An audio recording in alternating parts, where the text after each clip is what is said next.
ओम शांति।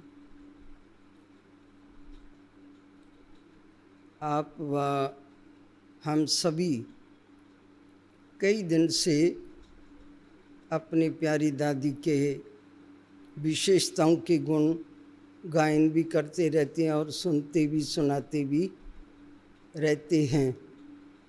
लेकिन आज मुझे दादी की विशेषता जो 14वीं विशेषता 14 का स्मृति दिवस स्टार्ट हुआ है और 14वें स्मृति दिवस पर मुझे भी कुछ एक घड़ियाँ जो दादी के साथ उल्लासनगर में हमने बिताई वो मुझे याद आई। तो मैं भी आप सभी से उन विशेषताओं का आज शेयर कर रही हूँ। दादी जब प्रथम बार उल्लासनगर में दादी का आगमन था तो उस समय जैसे अभी आप सब भवन देख रहे हैं इस प्रकार से भवन नहीं था और ये सन 80 की बात है। उस समय अभी ये छोटा सा पतरे वाला सीमेंट का पतरे वाला अभी खरीदी किया था। तो 80 में दादी का मालेगांव में जाने का प्रोग्राम बना। तो दादी के साथ में हमारे दादी ब्रिजेंद्रा जी भी थे। तो जैसे ही दादी ने सुना तो दादी को इतना उमंग आया, जो उल्लासनगर का मकान लिया है नया, दादी जरूर जा कर के देखेगी।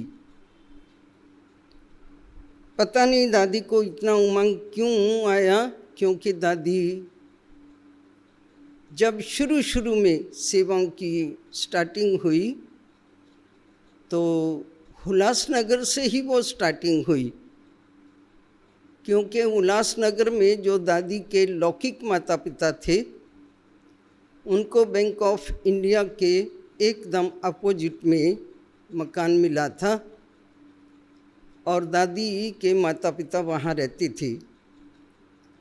तो शायद दादी को इसलिए उल्लासनगर से बहुत प्यार था, या वो तो हम नहीं कह सकती, पर दादी का उल्लासनगर में बहुत ही प्यार रहा।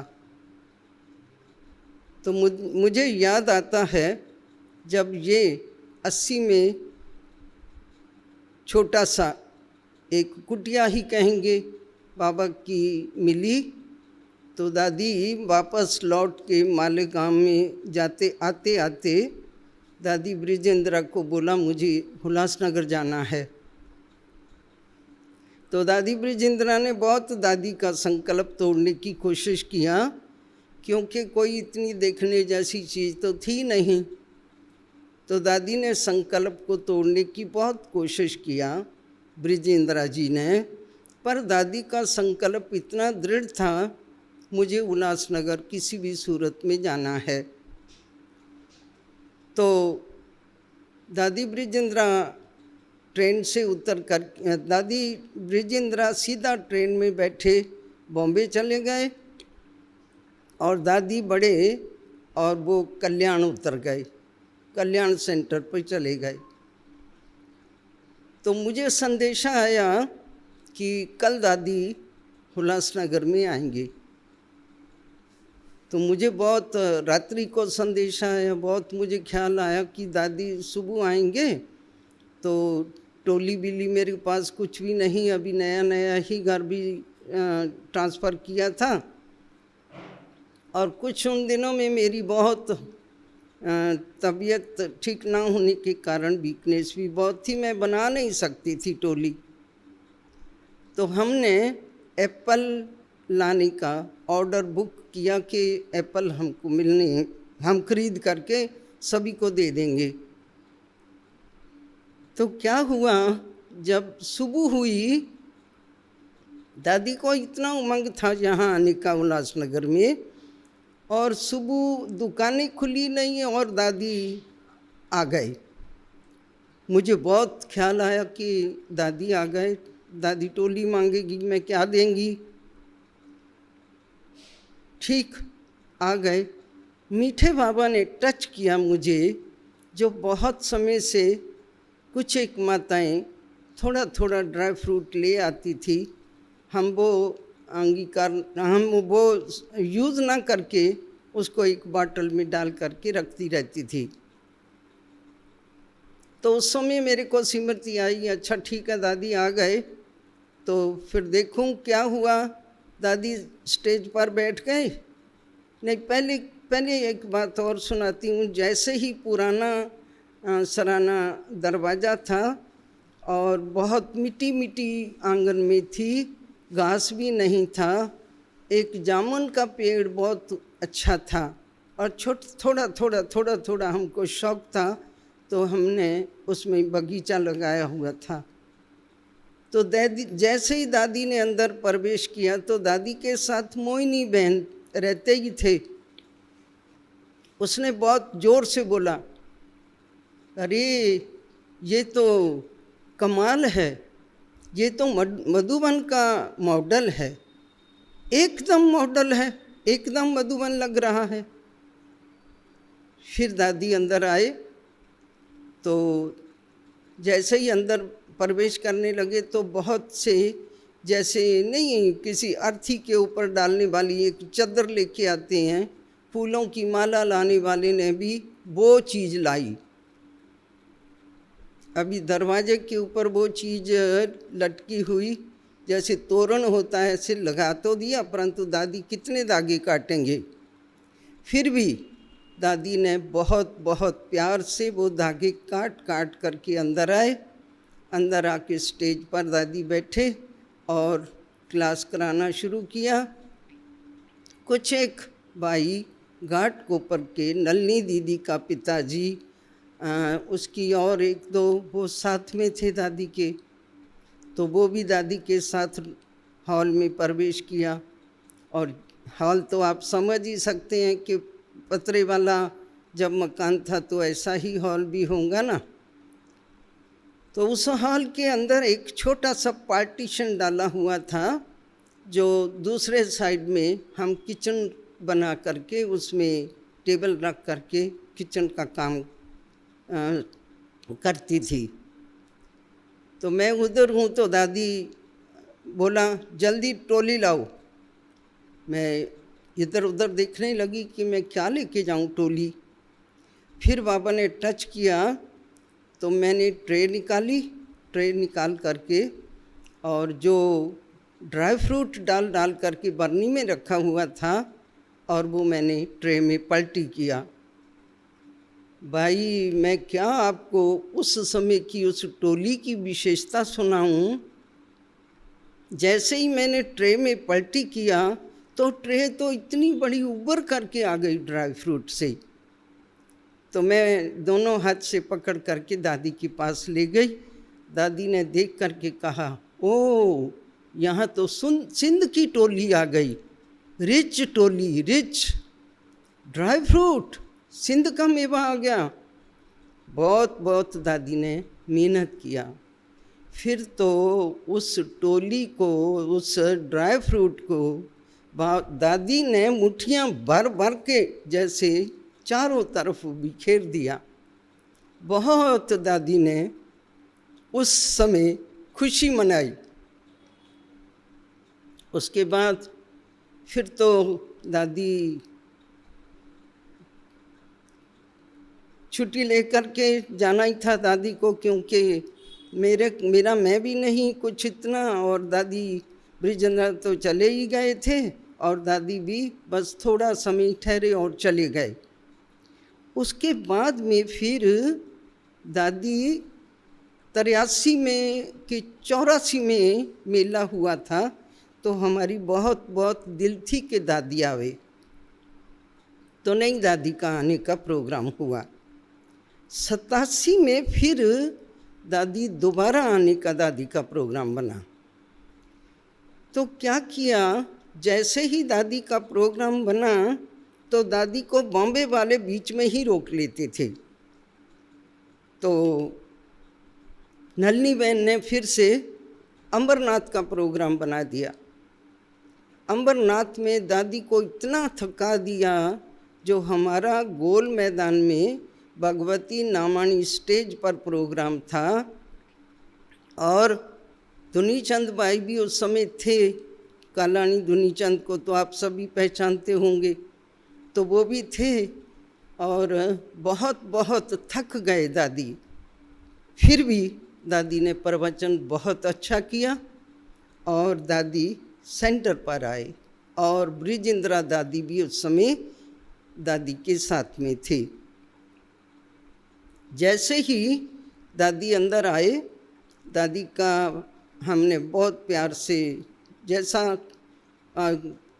मतलब गुलाबी भाषा में ही स्वागत किया। आता तो था नहीं कुछ भी, पर किया। फिर नीचे जो आप अभी भी म्यूज़ियम जिसको कहते हैं, मैं तो कहती हूँ कि म्यूज़ियम नहीं, एक स्टैचू रखे हुए हैं और वहाँ पर दादी को भोजन कराया।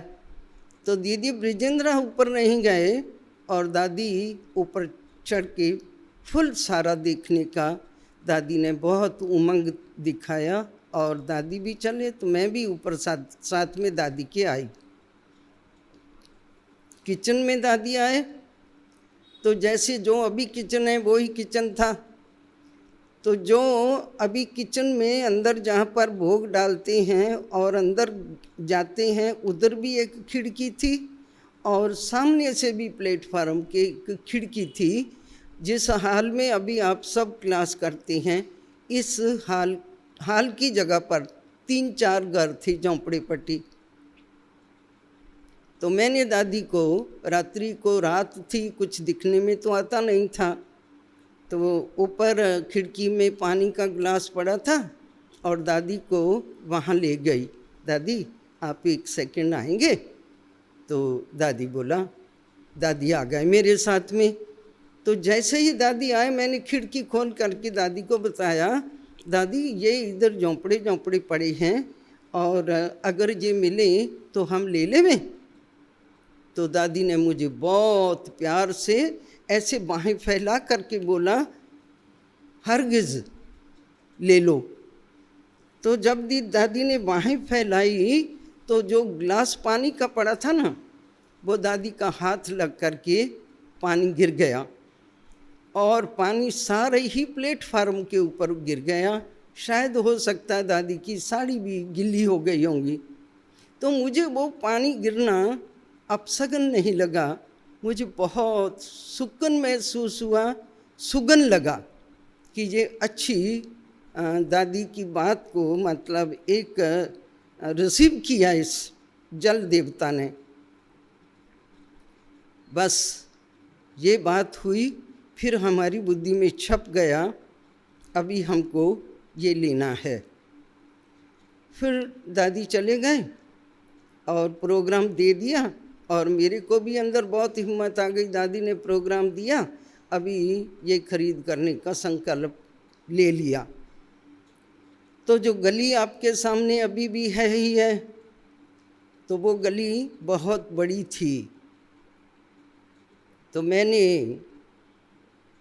कहा कि अभी ये खरीद तो करना है, परंतु खरीद करने समय तो जो सामने से अभी रोड है, उधर हैंड पंप होता था लगा हुआ म्यूनसिपाल्टी का, तो आस पड़ोस की माताएं आकर के उधर कपड़े बिपड़े धोती थी, तो अच्छा नहीं था।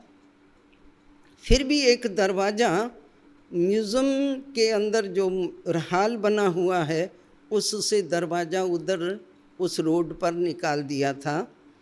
तो दादी ने जैसे ही प्रोग्राम दिया तो हमारा भी अंदर हिम्मत आ गई, तो हमने कोशिश करना शुरू किया। तो हमारा परमानंद भाई और रमेश भाई बाहर निकले और नहीं, फिर बीच में क्या हुआ, किसी ने ये झोंपड़पट्टी खरीद कर लिया और हम अभी सोचते ही रह गए। तो जिसने ये खरीद किया ना, और परमानंद भाई और रमेश भाई जब बाहर निकले तो वो भाई मिला और उसने बोला जा तो ले लो जा तो दे दो। तो इसने कुछ ऐसा बोला नहीं, तो ऐसा मेरे को आकर के सुनाया। और जो झोंपड़े थे ना उस भाई ने खरीद कर लिए थे और उसने कंस्ट्रक्शन करना शुरू कर दिया। और मैं रोज़ खिड़की से उसको दृष्टि देती थी और उसने कंस्ट्रक्शन और ये स्लैब डाल दिया और उसको पानी भी नहीं देता नहीं था। तो मैं जो उसका नौकर था उधर रखा हुआ उसको बोलती थी और बुद्धि में यही था कि ये हमको लेना है। तो मैं उसको बोलती थी इसको पानी दो, आवाज़ दे करके नौकर को बोलती थी पानी दो। तो वो बोलता था पानी है नहीं, अच्छा मैं देती हूँ पानी, इसको पानी अच्छी तरह से दो जो स्लैब डाली है। बस ऐसे करते कराते वो खरीद करने का मौका आ गया। तो मैंने दादी को बोला, पूछा हुआ था, फिर भी परमिशन लेने की ज़रूरत समझी।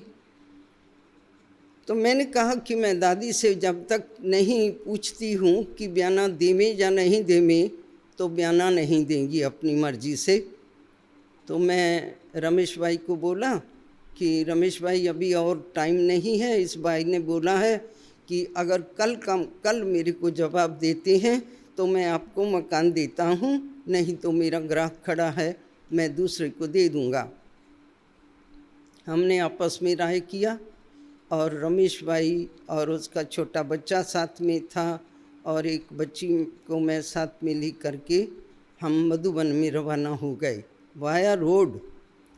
आप विश्वास करेंगे ऐसा सफ़र वो हमारा हुआ जो रात्रि 11 के कितने बजे जा कर के हम शांतिवन में पहुँचे। ऊपर नहीं जा सके, दादी ऊपर थे।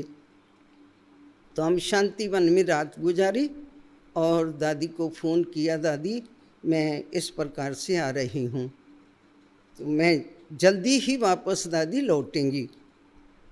तो मैं जैसे ही सुबह मधुबन में गई, पांडव भवन के दरवाजे में प्रवेश किया और दादी सामने ही चेयर लेके बैठे थे।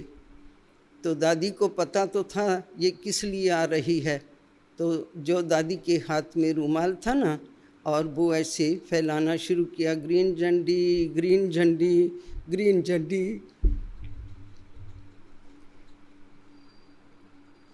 वो तो दिन जब याद आता है तो दादी के लिए प्यार उमड़ करके आता है, क्योंकि कभी भी किसी भी सेवा में दादी ने कभी भी रुकावट नहीं डाली। बहुत प्यार से दादी मेरे को सेवाओं में सहयोग हिम्मत दिलाते रहे। एक बारी की बीच की बात मैं और सुनाती हूँ। जब ये उल्लासनगर की सेवाएं चालू हुई तो किसी बहन ने ऐसा प्रॉब्लम क्रिएट किया जो हमारे ब्रिजेंद्रा दादी को ऐसा कहना पड़ा कि ठीक है 5 नंबर सोम कभी नहीं जाएगी और 2 नंबर में जो वो प्रॉब्लम खड़ा किया था वो बहन नहीं आवे, मंजूर हो गया। फिर तो जैसे ही ये ऐसी बात हुई और दादी के पास उन्होंने कुछ ऐसा कर दिया जो हमको दादी से मतलब कुछ न कुछ ऐसी रुकावट डाल दिया। मैं फिर दादी के पास में गई, नहीं सॉरी बीच में मैं सॉरी करती हूँ। इसके अंदर चलते चलते क्या हुआ, 5 नंबर का और 2 नंबर का जो मैटर था उसमें दीदी ने जो कहा था ना कि सोम उधर नहीं आएगी तो फिर भले तुम करजत तक संभाल लेना परंतु यहाँ नहीं आना। तो करजत की बात आकर के बीच में हुई। फिर करजत में ब्रिजेंद्रा दादी ने बहुत समय बीत गया और उन्होंने कुछ भी नहीं किया।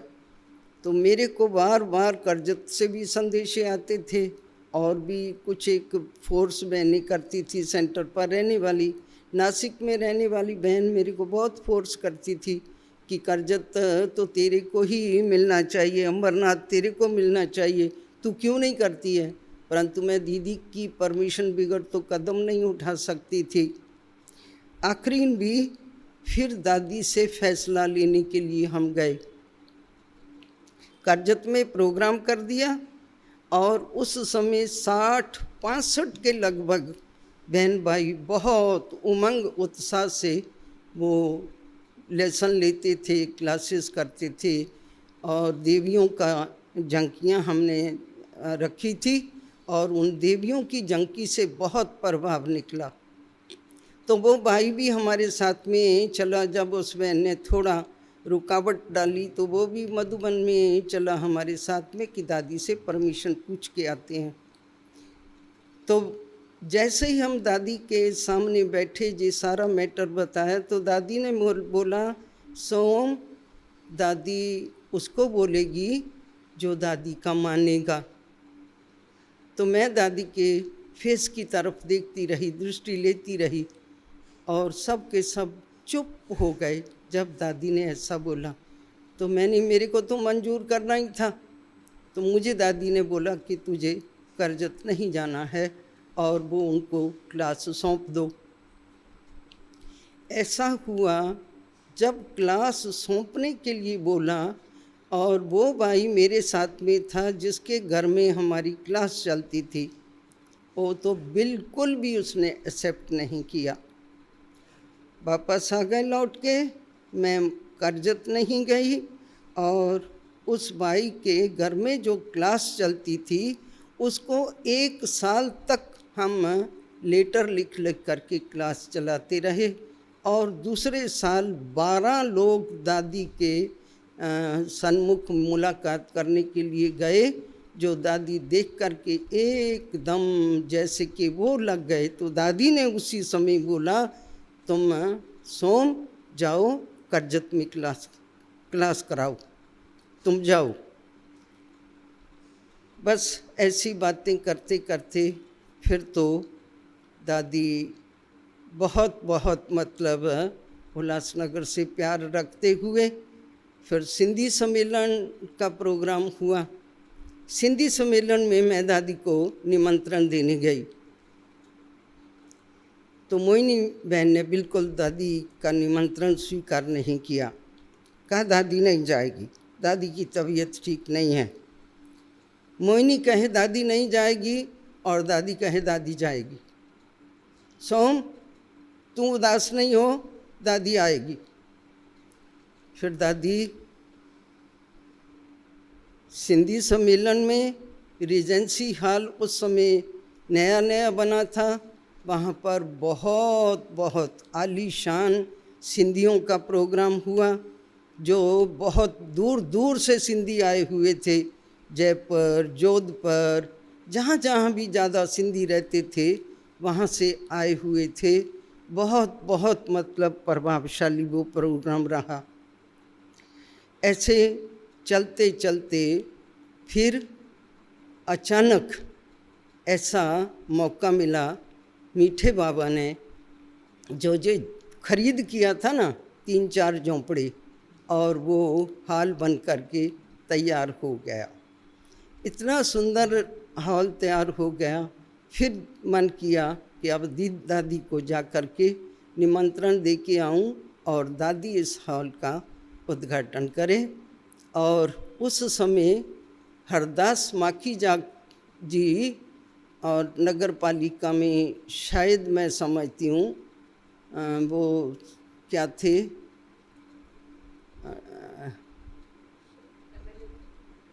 एमएलए नहीं, वो एमएलए से कम सीट क्या होती है वो थे, मेयर थे।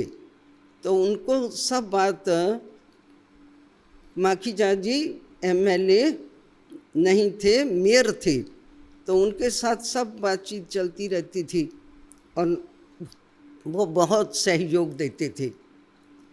तो फिर जैसे ही ये प्रोग्राम हमारा बना तो उन्होंने मुझे कहा, इधर का जो ये नेहरू चौक का रोड है उधर से उस रोड से हम आना जाना करते थे।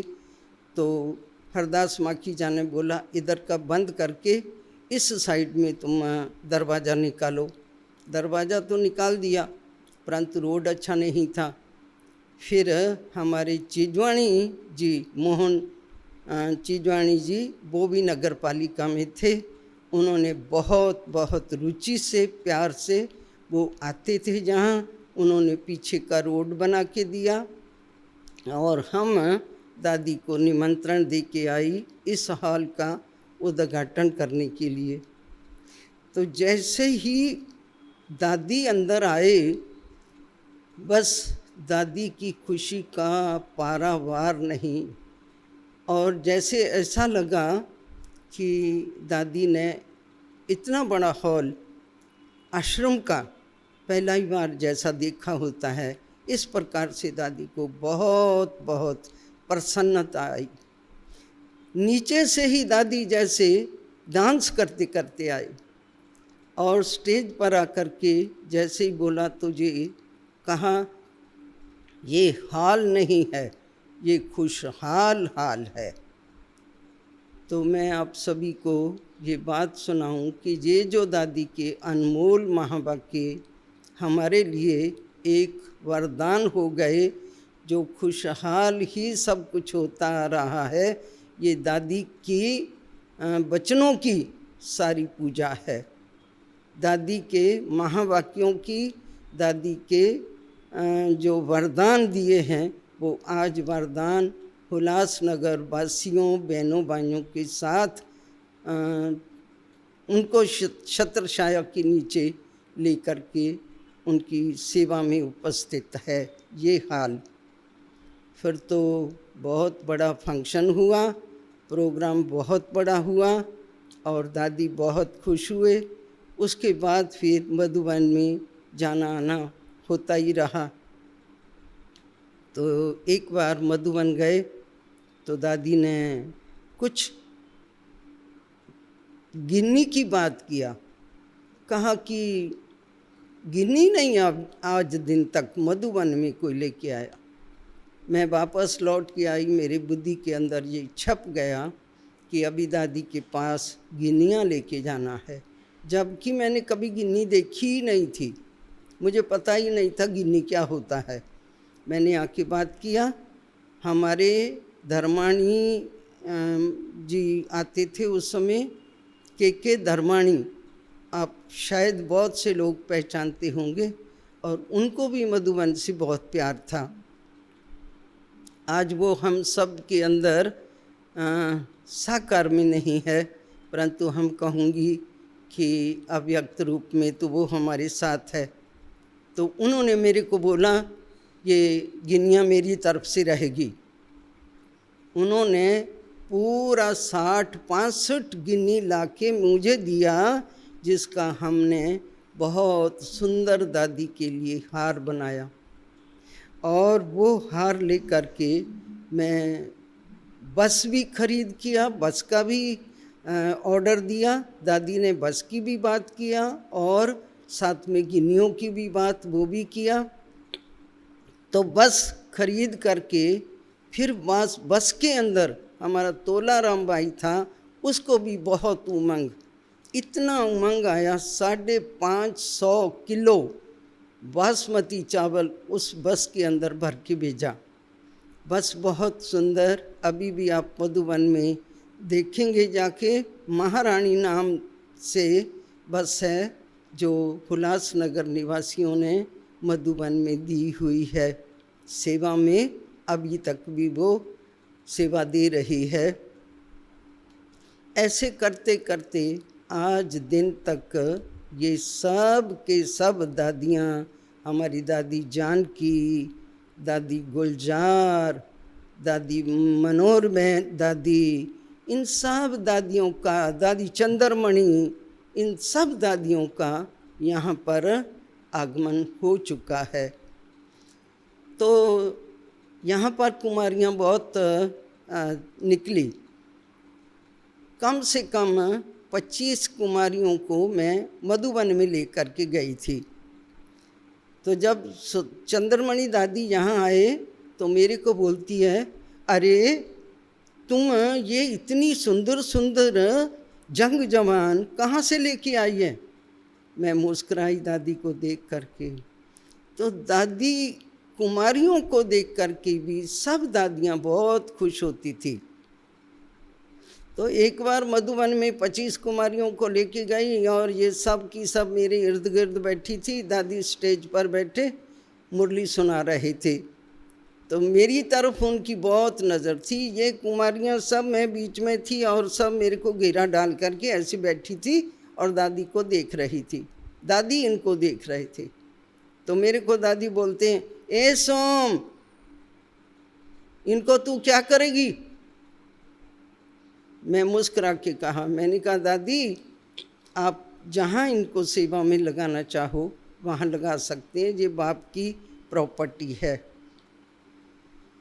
फिर मैं आपको दादी के एक मैं निर्वाण कहूँ या दादी मर्यादा के लिका के अंदर कहूँ, क्या कहूँ, मेरे को वो शब्द नहीं आए बोलना।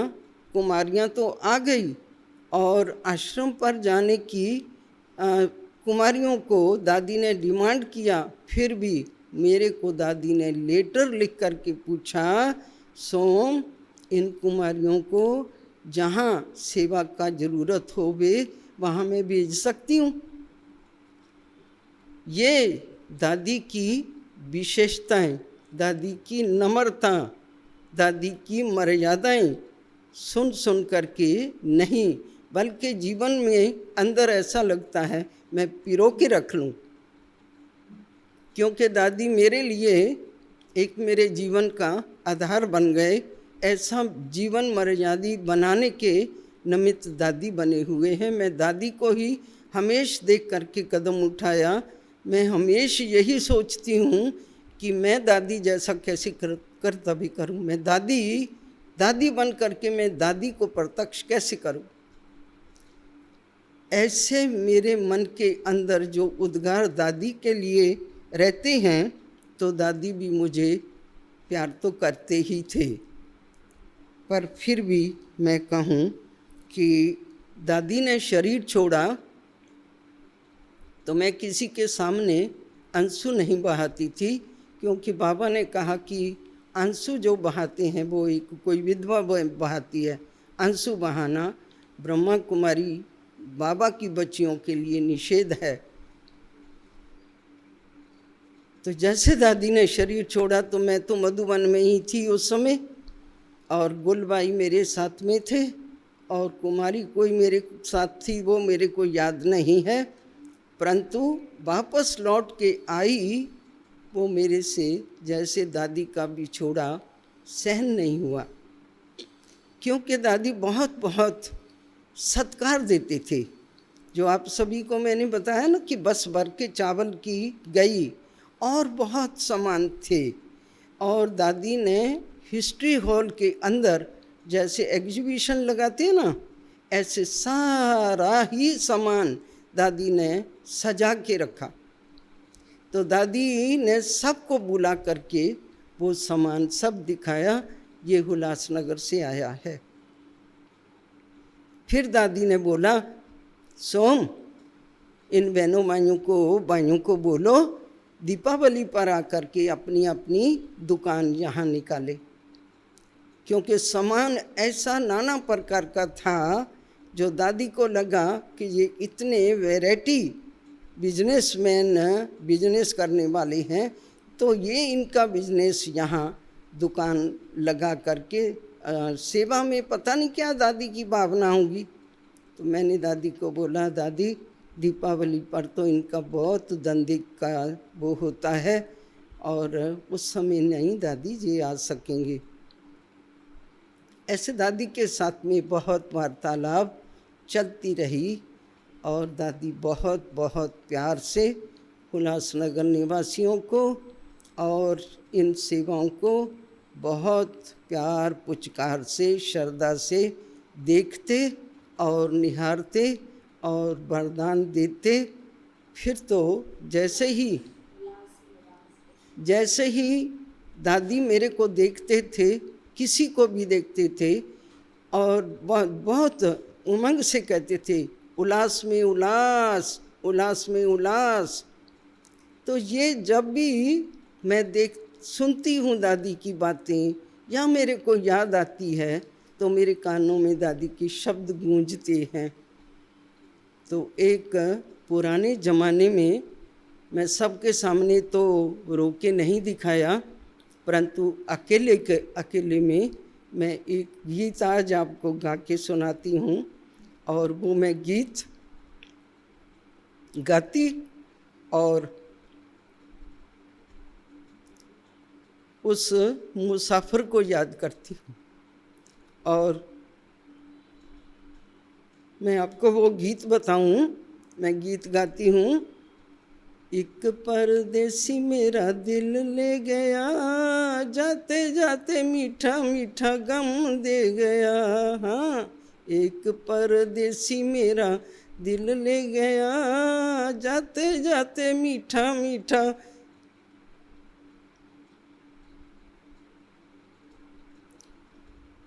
बस इतना ही कहकर मैं अपने प्यारे दादी की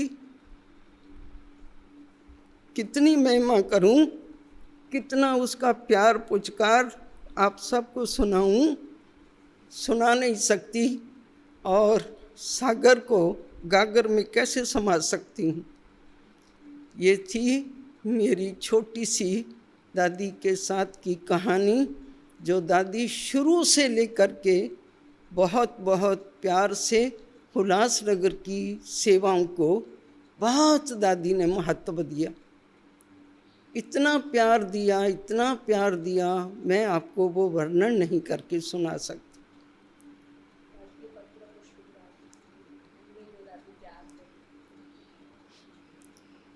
दादी का पुष्प पत्र आता था। एक बार दादी ने कहा,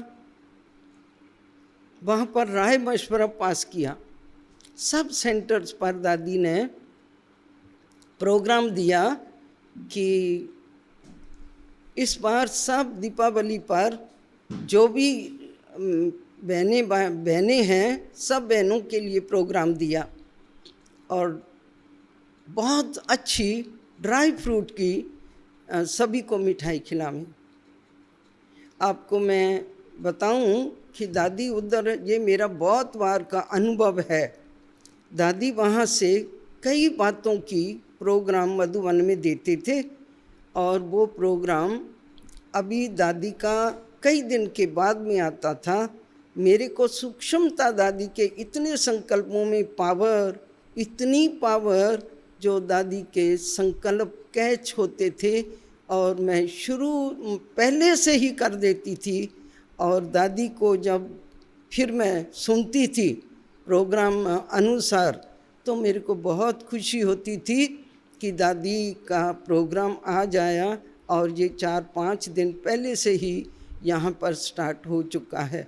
दादी को प्यार से बोलती थी, दादी आपने प्रोग्राम बताया और जैसे आपने प्रोग्राम उधर बनाया, दादी आपका संकल्प पहुँचा और यहाँ स्टार्ट हो गया। तो दादी बहुत खुश होते थे। ये दादी को इतना प्यार करती है।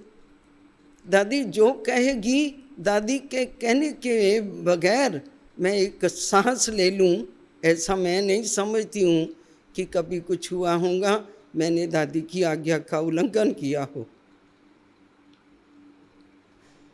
बस दादी ने आज्ञा दी। एक बार हम वाया रोड जाना ज़्यादा पसंद करती थी। हमने गाड़ी लिया, वाइज़र गाड़ी लिया, और उस गाड़ी में ऐसे प्रबंध थे जो सो के जा सकते थे। पीछे की सारी सीटें बिस्तर बन जाती थी। मैं दादी के पास वो गाड़ी में गई तो दादी को दिखाया, और अंदर एम थी कि दादी बाहर सफ़र करते हैं तो ये दादी गाड़ी को खरीद करके दे देवे दादी को। तो मैंने दादी को दिखाया। दादी मेरे को बोला, उन दिनों में ये कौन सी गाड़ी स्टार्ट हुई है? बांद्रा टर्मिनल, बांद्रा टर्मिनल उस समय गाड़ी स्टार्ट हुई थी अभी। तो दादी ने मेरे को बोला, सोम अभी गाड़ी डायरेक्ट चालू हो गई है, फिर तुम वाया रोड क्यों आती है? मैंने कहा दादी नहीं आऊँ? बोला नहीं, अब ट्रेन है ना, डायरेक्ट ट्रेन में आओ। ठीक है दादी, सत वचन। वो गाड़ी हमने मधुबन दे दिया। मुड़ के मैं दोबारा उसमें एक बार गई मधुबन, दोबारा उस गाड़ी में नहीं गई। दादी ने कहा सो बाबा ने कहा। मुझे दादी की आज्ञा जरूर जरूर अपने सिर माथे पर ही रखनी है। फिर दादी एक बार फिर से एक और बात याद आती है। हमारे तोलाराम भाई ने बहुत सुंदर दीपावली के पहले दीपक ला करके दिए, 4-5 दीपक बहुत सुंदर, और वो आज दिन तक मैंने फिर से नहीं देखे। सूरजमुखी के जैसे पैटर्न होते हैं ना, ऐसे उसके पैटर्न थे। तो दादी की तबीयत ठीक नहीं थी और दादी बॉम्बे में आए हुए थे। तो जैसे दादी थोड़ी ठीक हुई तो सभी टीचर्स बहनों को मिलने के लिए दादी ने बुलाया।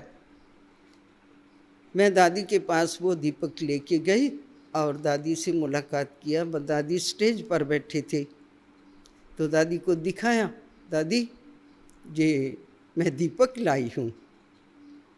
दादी बोला अभी जला इसको।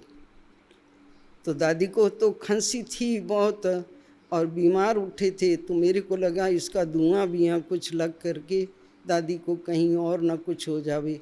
दादी कहे अभी जला। इतना दादी को इतनी छोटी चीज़ भी ले जाऊं, दादी को पता नहीं क्यों इतनी वो बहुत सोने की जैसे तिल्ले की तार दिखाई पड़ती थी। ऐसा मेरा शायद सभी का भी होगा, पर मेरा तो ये बहुत गहरा अनुभव है कि दादी कितना मेरे को प्यार से मेरे जो लेके जाती थी वो कितना प्यार से स्वीकार करते थे। ऐसे दादी ने दुआएं, इतनी दुआएं जो मैं उन दुआओं का बस मैं ये कहूँगी कि ये उल्लासनगर सारा दादी और बाबा की दुआओं से ही आगे बढ़ रहा है। और ऐसी उम्मीदें हैं वो मेरी मीठी मीठी दादियाँ ज़रूर हमें बहुत बहुत जिगर से कहाँ भी उन्हों की सेवाएं हैं वो दुआएं हमको देते रहेंगे। और कुछ है?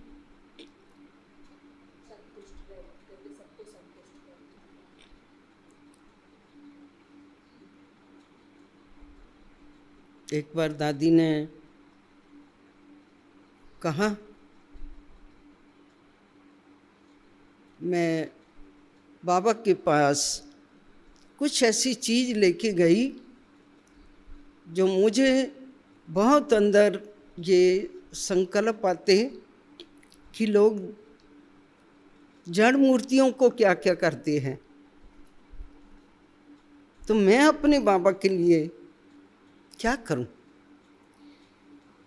मैं बाबा के लिए तो क्या हुआ, एक बार हमारा तोलाराम भाई था तो मैं तोलाराम भाई से बात किया, तोलाराम भाई मेरी दिल है बाबा के लिए गोल्ड बर्तन लेके जाऊं।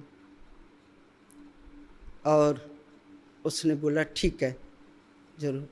मुझे बॉम्बे मार्केट, मेरे को मार्केट का भी नाम नहीं पता, मार्केट ले गए और वहाँ से 4 डब्बी गोल्ड की और गलास गोल्ड, थाली छोटी जिसके अंदर वो कटोरियाँ डब्बियाँ आ जावे और साथ में चम्मच आदि आदि, ऐसा मैं दादी के पास ले गई।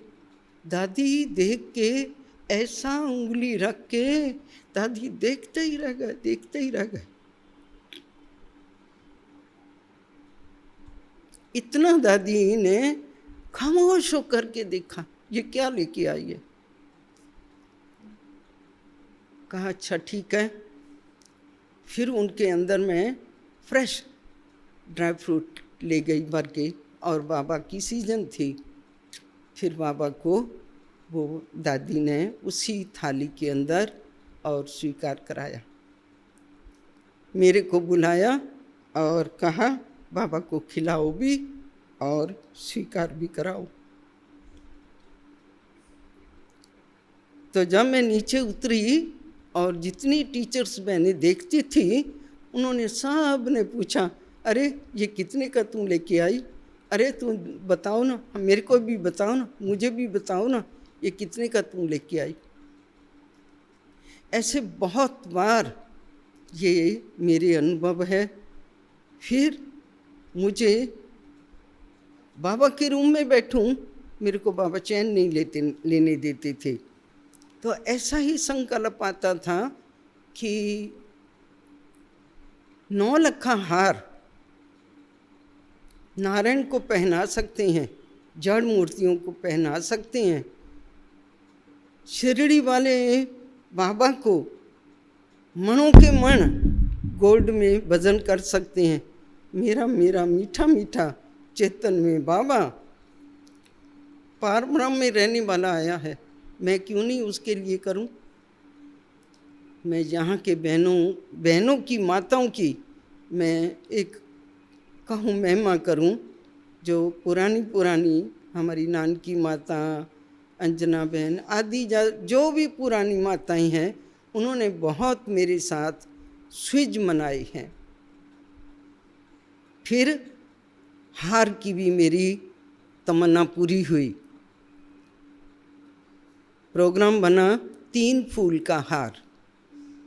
हमारे शंकर भाई ने मुझे वो हार बना के दिया, और जो ला कर के सैंपल देने वाला था वो आज हमारी तोपू माता और हमारा कालिदास भाई हमारे बीच में नहीं है, और वो इस संसार में दूसरा जन्म ले कर के तो वो सोने का काम करते थे, वो गोल्ड का ही व्यापारी था। तो वो मेरे पास में फूल लेकर के आया सैंपल। उस सैंपल को हमने लेकर के फूल 3 तैयार किए। बाबा को 3 फूल का हार पहनाना है। फिर माताओं को चुपके चुपके मैंने ये किया। फिर उसके बाद जैसे ही कई माताओं को मालूम पड़ा, हमारा हमारा हमारा ऐसे करते करते फिर माताओं ने और गोल्ड लाया। फिर 5 फूल हो गए, फिर 7 फूल हो गए, 7 से 9 फूल का हार बाबा के पास ले गई। ऐसी श्रद्धा रख करके तो ये दादियों की, बड़े दादी की मेरे को बहुत बहुत ब्लेसिंग रही। इतनी ब्लेसिंग रही जो मैं कैसे पहचान उसकी दूं, मेरे पास में ऐसे कोई शब्द नहीं जो मैं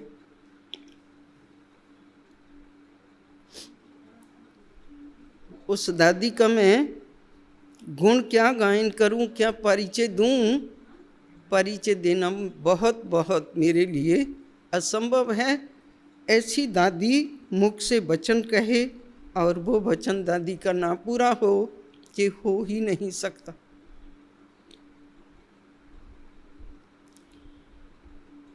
बस ऐसा कह करके मैं कहूँगी, ऐसी दादी को मैं किन शब्दों में उनकी श्रद्धांजलि उनको दूं, मेरे पास वो शब्द नहीं है।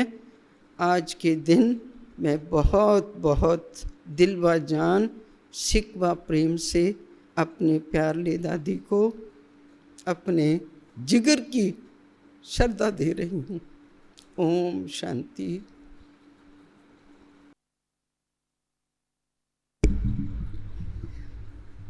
आप सभी को पहले ही कह चुकी हूँ कि क्योंकि दादी की विशेषताएं गागर में नहीं समा सकती।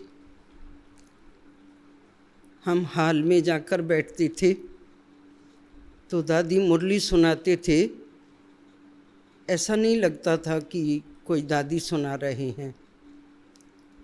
ऐसे दादी की मुरली मनुआ नाच उठता था और प्यार उमड़ करके आता था।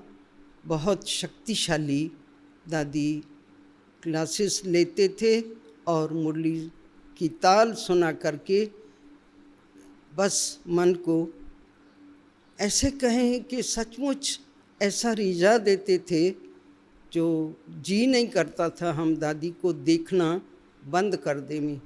ऐसा लगता था ए नैन तुम बंद नहीं होना।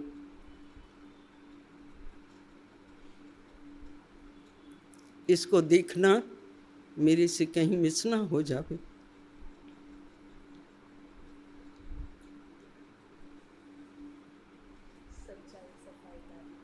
सच्चाई सफाई की मूर्ति कहते हैं।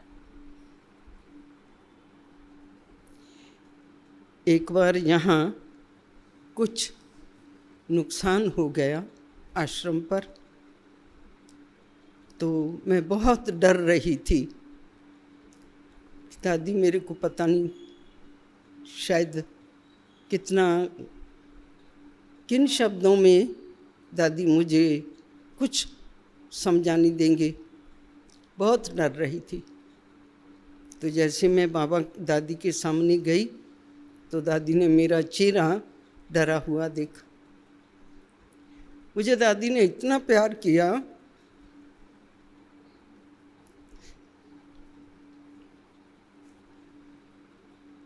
सोम ये किसी क्षत्रिय का था जो वो ले गया, चोरी करके चोर ले गया। ये बाबा की सेवा में नहीं लगना था, ये किसी क्षत्रिय का था। वो दादी के वचन मेरा जो दिमाग के ऊपर बोझ था, तेरा तो रुमाल भी ना कभी चोरी होवे, या तेरा रुमाल भी ना कभी गुम होवे, तो तुम्हारा ये जो गया ये इसलिए गया क्योंकि वो सफल नहीं होना था, क्षत्रिय का था। ऐसे दादी इन नज़रों से मुझे देखते थे। कितनी बातें याद करके कितनी याद करूं, लिमिट नहीं। दादी यहाँ एक बार दादी मेला था डोंबे वाली में, दादी वहाँ आई। मैं दादी से मिलने गई डोंबे वाली में। कोई प्रोग्राम नहीं, कोई कुछ नहीं। दादी ने प्रोग्राम यहाँ आने के लिए बना लिया। दादी उल्लासनगर आएगी। मोहिनी कहे दादी उल्लासनगर आप कैसे जाएंगे? दादी बोले दादी जाएगी। ऐसे ही दादी बोलते थे, दादी उल्लासनगर जाएगी, सोम दादी आएगी। उधर से खुशी ले करके इतना दे के भेजते थे, बात मत पूछो, इतना खुश। और उन दिनों में तो ये हाल नहीं था, बहुत छोटा रूम था। और दादी आकर के एक ही पलंग होता था, जो हम 7 बहनें रहती थी, एक ही पलंग, बार बार कोई बीमार हो भी तो उस पर सोती थी। वो पलंग पर दादी आके ऐसा सो गए, क्या मैं बताऊँ आपको। ऐसा सो गए जैसे कि पता नहीं मैं कहाँ जन्नत में पहुँच गई, ऐसा दादी आके सो गए।